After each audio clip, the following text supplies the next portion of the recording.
also think that when Benjamin came on, that when Benjamin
doesn't know. He's not patting his band. He's doing his thing right now.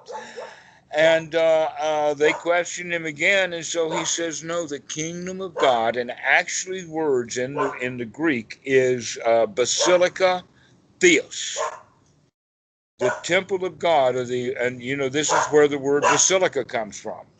Basilica theos is the temple of God. Now, what we're actually looking at is that the human being, when I was taught about temple of God as a child, I thought about the temple of God as being the human body rather than the human spirit. Mm. That it's your mind that's the temple of God. Your mind is that vast, which means that, in fact, that you are the temple of God. The temple of God is within you, or another way of saying it is you are your own God. That's it. You're it. P.S. You don't exist. But the temple of God does. The temple of God does exist, and it can be empty. It can be vast. What is it empty of? It's empty of purpose, and it's empty of self.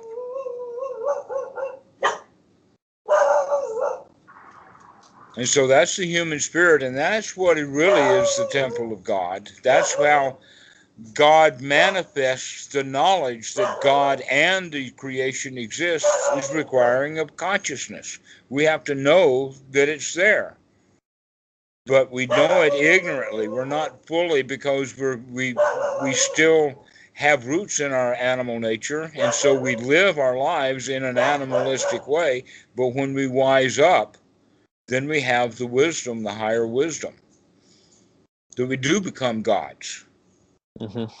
In a way, that's what the Adam and Eve story was pointing at, was when we really do know, not in the sense of judgment of this is good and this is bad based upon feelings, but when there's real knowledge of what is right, what is good, and what is wrong, then we do become gods. Why? Because if we understand how things are ourselves, then we're not subject to other people's laws and rules. We're our own God. Which means that we can discern what is suffering, what is not suffering. So this is why all of that stuff points to that those who become the Buddha are a lion, a rhinoceros, a god, something solid, something unified. The Buddha talks about it as unified mind. The only way you're going to get there is by asking that existential question over and over and over again until you really got the answer solid. On every case, I'm going with the Dhamma. The existential question being? What's it all about, Alfie? Or, another way of stating it is, what's the highest good? Mortgage or mental development, mental skills? That's the existential life question. Another way of asking it is, are you going to be a champion or are you going to be a victim? The society wants to keep you remaining a victim. They've already got enough champions on the top, and they're all fighting for what little money there is left. Only what, 100 or 200 trillion dollars? That's all we've got. Not enough to go around. Poor us human beings, not enough money. 172,000 metric tons of gold. That's all we've got. To spread around 7 billion people, that's hardly more than an ounce apiece. That's terrible. And every place plays that game of poor me. Something else is taller or higher than I am. But when you actually stop comparing yourself to other people, we're no longer even equal. We're just out there, separate, completely different. That those who compare themselves to one another are those that are caught in that world. Mm-hmm. Which gives rise to the story of the fruit, the gold, and the diamond. Did I ever tell you that story? don't think so. Okay. Vika Buddha Dasa's story. And the story is from a book or a talk that he gave, and the name of it is What is and is Not the Self According to the Buddha, which is part Yes, of our literature. I All think I've right. read it. In Yeah. that story, he starts off talking about a group of people in India at the time that did believe in no self, in the sense that they were saying that the Brahmins were wrong, but they were making some mistakes about what they were looking at. One of them, for instance, reckoned that life is like a ball of twine, and that you throw that ball of twine and it runs out, and when the twine is run out, then your life is over and everything is over. Another view has it that there is no karma. I can go and kill all the animals on this side of the river, cross over to the other side of the river and kill another 500,000 animals, and nothing is to come of it, because those animals don't have souls. It's only when we recognize from the point of view of the feelings that we have, that's the key, is the feelings. Because other than that, if those animals in fact did not have any feelings, then it wouldn't matter, not even to them, whether all of that killing was going on or not. But surprise, surprise, it's already the 21st century, and some people are just beginning to understand that animals have feelings. Where do you think humans got their feelings from? And all you have to do is look at dogs, any two dog behaviors. We've got a couple of dogs here, and you can see that they're full of feelings. They operate 100% on the instinct of feelings. Yep. And yet a lot of people say, oh, well, we're better than dogs, so we have feelings, and they don't. And what they've got it is upside down. If you've got feelings and you can't control them, then you're worse than the dog, because the dog has no capability of controlling his feelings, and you do, and you're messing up. But in any case, the the way that we have to change that mentality is over and over and over again, to come out of loser into winner. Over and over and over again, to come out of the past, because the past was a loser's past. I developed that past when I was a victim. So when I dwell in the past, I'm going to go back and dwell in it as a victim. Better to stay out of the past. If I go into the past, then I'll try to make something to do in the future. But if I do it in the future, it'll be a victim's position of doing it. Better stay out of past and future, because there's suffering there. Best to stay in this present moment. And by doing so, we like it. It's good. It's nice. I don't All right. always experience liking when I come into the present, though. Sometimes I'll come Pardon? into the. I don't always experience liking when I come into the present. Sometimes I'll Then come into have the a happy present. thought. You've got a whole group of happy thoughts. You even remember what it's like to be happy, so you can recollect. Happiness is happiness, like sugar, is not free. It's ubiquitous, but you got to go do something to get it.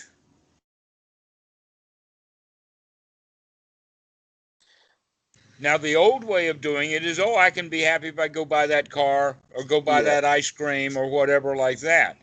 yeah. But you still have to do it. You still have to do something. And this is gladdening the mind, right?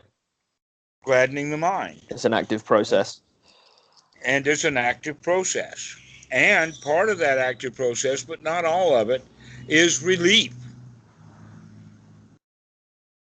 Relief. Whatever I was thinking about doing, I actually don't have to do that. Yeah, yeah. I've experienced that a number of times. Yeah, yeah. Just yeah. Understanding that even a neutral feeling is better than being in the past or the future and suffering. Mm-hmm. And so that knowledge that we have over and over again is part of what it's going to take, with that intention, to make that effort energetic. Or in the beginning, effort actually is required. We actually have to put out some effort. But as we practice unremitting mindfulness, unremitting investigation, then the effort becomes easier and easier. It becomes the new habit. Yeah. And Yeah. now the joy is easy to come by because it doesn't take much effort. You just say, Right. And so it's okay if it's more difficult at the end of the day when I'm tired. yes, you would expect that. Yeah. That in fact, you can congratulate yourself for making your mind tired by making it work. Yeah. Just like a hard day's work out in the fields or whatever, and the slave or whatever knocks off, and he sits down and he takes a sigh. He even sits down on the bag of cotton that he's picked today. The job well done. Day's work is ended. The job that needed to be done has been done. And what job was it to do? To figure out that there wasn't any work that was to be done. Time's up. That's Good. the work that needs to be done. That's one's right effort. And right effort is part of the Eightfold Noble Path. There is effort involved. It doesn't come easily. But it will come if you practice it over and over and over again. Yeah. Joy will come. Maybe not every time, but never mind, start again.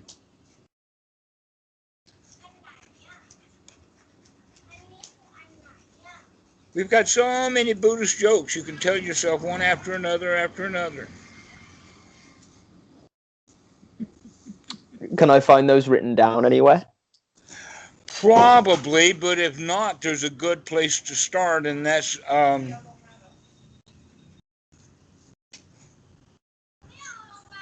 Mullah Nasruddin, I think is his name. There Oh is yeah. actually a Yeah. book of Muslim jokes that are very, very to the point. One of them is that Mullah Nasruddin was crossing the town square as he did every day, and the cop there says, "Where are you going?" And Mullah said, "Not sure." And he said that every day, and yet every day he kept going in the same way. And one day he said, "Not sure," and the cop just lost it. He got angry and he grabbed him by the arm and says, "Come with me." And then he says, "See, I told you. I wasn't sure." I heard that one. Yeah. Another good one is about him borrowing his neighbor's pot. Have you heard that one? No, tell me that one. He knocks on his neighbor's door and says, I'm hosting a party. Can I borrow your cooking pot?" And they're unsure, and they say, "Oh, Rasmussen, we know you can't be trusted." And he pleads, and they say, "Okay, we'll lend you the pot, but you got to bring it back." He brings it back the next day, and his neighbor is thrilled to discover there's another pot inside, another smaller pot. Rasmussen, where did this other pot come from? And Rasmussen says, "Oh, it had a baby."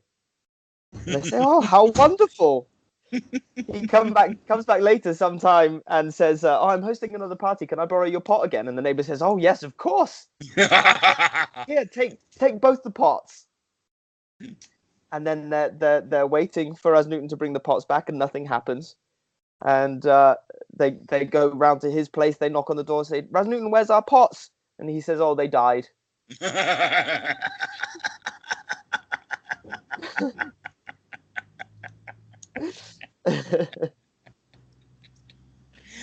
Yes, what he's pointing out is people personalize things. Yeah. And he got them when they had a baby. Yeah. And then he really hit them when he got the punchline of it died.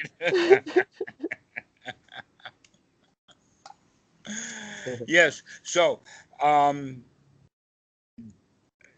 basically, real Dhamma jokes, I think we need to write the book.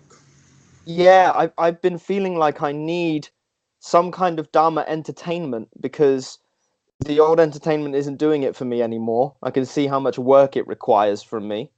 And very little comedy these days really makes me laugh. Just seeing all the suffering and all of that going on. But at the same time, there comes a point at the end of the day where I've done my practice, I'm tired, I need something light-hearted that I can just relax with. Mm-hmm. I'm struggling to find that. Don't struggle. Enjoy the fact that you can't do it yet. And just say, at least I know that I can't do it, that my mind is tired right now. You see, that's part of the practice, is to recognize what condition the mind is in. I do. And to accept it, that the mind is up and down. It's not a fixed thing. The way that we look at it, because it hasn't ever been inspected, we think that it's always there. Yeah. But when we start pointing out, oh no, sometimes you're drowsy. Like when you wake up in the morning, you're drowsy. Sometimes we get tired at the end of the day, and we recognize, oh, that tiredness, especially we've been thinking a lot. Mm-hmm. And so it's best then to recognize that and to put off at the end of the day all of the important stuff and to just relax completely at the end of the day. Yeah. And now all we have to do is move that time period point, end of day, earlier and earlier and earlier and earlier.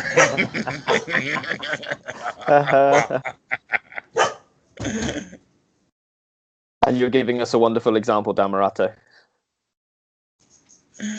All right. Well, I really appreciate this. This has been a good time again. I would like to end it now because I actually want to call Benjamin if he's still on. Sure.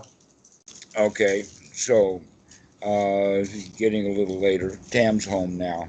All right. Well, we'll see you again. Thanks for telling me about your dad and that realization. And because that's an important point. You're right. Intention. Thank you for your Recognize teaching. You're going to have to make that decision again. Yeah. Perhaps after we finish. Perhaps.